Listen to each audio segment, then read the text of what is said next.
welcome to another episode of Coffee with the C-Suite. I am joined today by Gerard Ward, our CEO. My name is Mina Sirovic. Gerard, thank you for joining me yet again. Thanks, Mina. No coffees today. We've gone for a caffeine-free coffee. No, I'm pre-caffeinated, yeah. Pre-caffeinated, yes. Likewise, I feel like if we had another coffee, we would potentially be dangerous. So, how are you? How's your week going? I'm alright, can't complain. So That's always good. It's alright, the weather's beginning to get a bit colder now, which autumn is my favourite season, so I'm kind of happy. Okay. But the raincoat has to go on to walk the dog and stuff like that. It's a trade-off. I'm slowly getting into it, yeah. Okay, well that's good. I'm not, but that's me. I want to ask you for your recommendation of the week. What interesting thing would you like to share with us today? This is not new or anything like that at all, but I finally made the switch to Kindle. So yeah, well, I'm trying to get off my screen at night time. So many people have in the last couple of weeks that I've been speaking to. Oh really? Yeah. So that's been good. So I've got a Kindle. What am I reading at the moment? It's a book on negotiation or so. Oh right, your favourite? Never Split the Difference. Chris Voss, I think his name is. He's ex-FBI, hostage negotiator, and he basically talks about how he got into all the business schools and just wiped the floors with their corporate negotiators and stuff like that. So using empathy and emotional intelligence and a few of those sort of things. Really kind of cool. So Watch this space. Some new skills to share. A whole bunch of people getting salary reductions this year. Can't wait to have those negotiations. Oh, wonderful. Wonderful.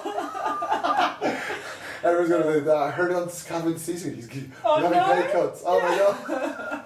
We are not having pay cuts. You heard it here first. Sorry. Oh, no. We joke. I digress as always. Always joking. Anyway, no employees are watching this. No, that's right, exactly. Yeah. It's not like our internal team cares about what we do. So today I wanted to chat to you about employee engagement. Sure. So according to a new report from Workday, having a sense of belonging in the workplace is critical for retention and well-being. A survey of 3,000 global workers found that 79% of those who feel a sense of belonging have plans to stay at their organisation. And some stats also around the cost of low employee engagement. It's much higher than we initially thought. So it currently costs 33% of an employee's salary to replace them should they leave.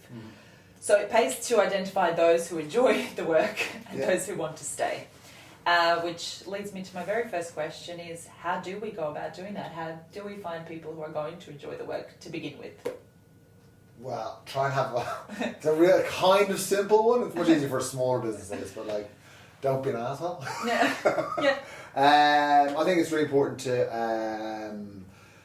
having an inclusive workforce where people are able to actually really bring their honest selves to work. And I think you do that by everything from the moment the candidate starts researching your company or hears about your job. It's being open and honest about what it's been. I always love having my catch-ups with new team members, like about a month in, and I go, so where do we lie to you? What do we say in the recruitment process that hasn't stacked up? Because if that's happening, we want to make sure that doesn't happen. So we have a fairly good retention rate in most of our teams here at Testgrid.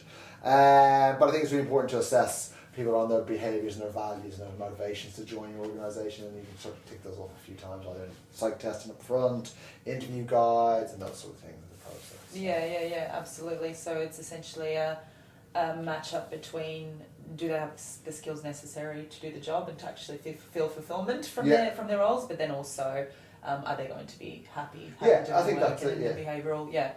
Absolutely.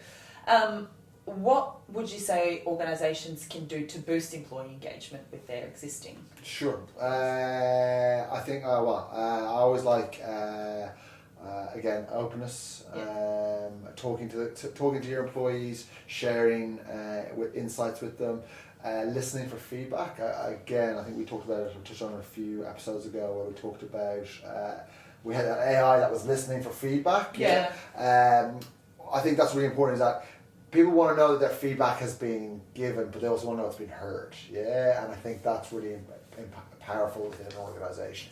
You don't actually have to do everything that employees ask, but it's important that they've been heard, and they know they've been heard. Yeah, absolutely. So I think that's really important. Absolutely. Yeah, and I think also we touched on this in a private conversation, but opportunities to learn and grow as well. I think that's really important. You know that employees want to feel, as well as want to feel heard, they want to feel valued, and they want to feel like they're being invested in, and I think that can aid a lot with I think that's really important, and I think you've got to promote those things. So when we do our quarterly catch-ups with the whole business and all those sort of things, we're always talking about the opportunities that are here and who can, anyone can apply for those jobs, not just that we're advertising it on Seek or anything like that, or LinkedIn. We're just saying, if there's a job here and you want to stretch for it, then go right ahead and go for it, or we'll help you as your manager put you on a career path to do it. That's what organisations should be doing. So. Yeah, absolutely. And not to brag or anything, but at Testgrid our employee engagement is quite high. Mm-hmm. So what are we doing right? We're very lucky. We have access to all the great assessment technologies to get people into the business. We also have teams of organisational psychologists who have helped over the years, and I think that because of our focus on diversity and inclusion, the stuff that we say is actually the way that we are. So we are a very inclusive organisation, and I always joke that when we get to a certain size, I'm out the door and I can't remember everyone's name. But there's a little bit of that about. You're still doing very well. I mean, I need to write down everyone's name before I come into the office. Yes, I remember. Hi. How are you? Do you just memorise them as you go? Yeah. I have a little rhyme in my head. I'm trying to remember everyone. So. But I think that's important. Those cultures and values that around inclusiveness are really important. I remember many years ago we used to have a Friday knock-off drinks. So at 3:00, someone would open the beers. We had a conversation in the office that it wasn't very inclusive. That there were people who didn't work on Fridays, or that was their day off. So we rotated. We stopped spending the money on beer and wine, and we started putting it into massages. And then I was just about to say, I remember the massages very well. Yeah, massages on a Wednesday, and in fact, I can't remember the last time we had a massage. Wednesday's like my worst day for meetings, like every single meeting. So to add massages in, it'd be like CEO, it'd be at 6 a.m. for a massage. So, but I think that's really important. Now, you've got to take that feedback. My culture was like. I come from a background of sales, and beer on a Friday was the most important thing, but actually I don't miss it anymore. And I think the organisation is better that it's inclusive for much more people. So I think that's the sort of thing that you can do. And also at Testgrid we also let people try not to micromanage, and we're looking for a better word, but we have done a really good job at selecting people, or rotating people, or developing people if they have some shortfalls there. There's a really strong sense of autonomy in the employees at Testgrid, and I really see that kind of across all of the teams, which is I think such a strength. It's right. You don't you set the goal, you know where you're going, but everyone else decides how you're going to get there, and they sort of get it together. You don't have to micromanage, which is amazing for someone with my style as well. So that makes a difference. Wonderful. Well, thank you very much for joining me for a brief chat. No, thanks for having me. You're welcome back anytime. Thank you all for tuning in, and we will see you again next time.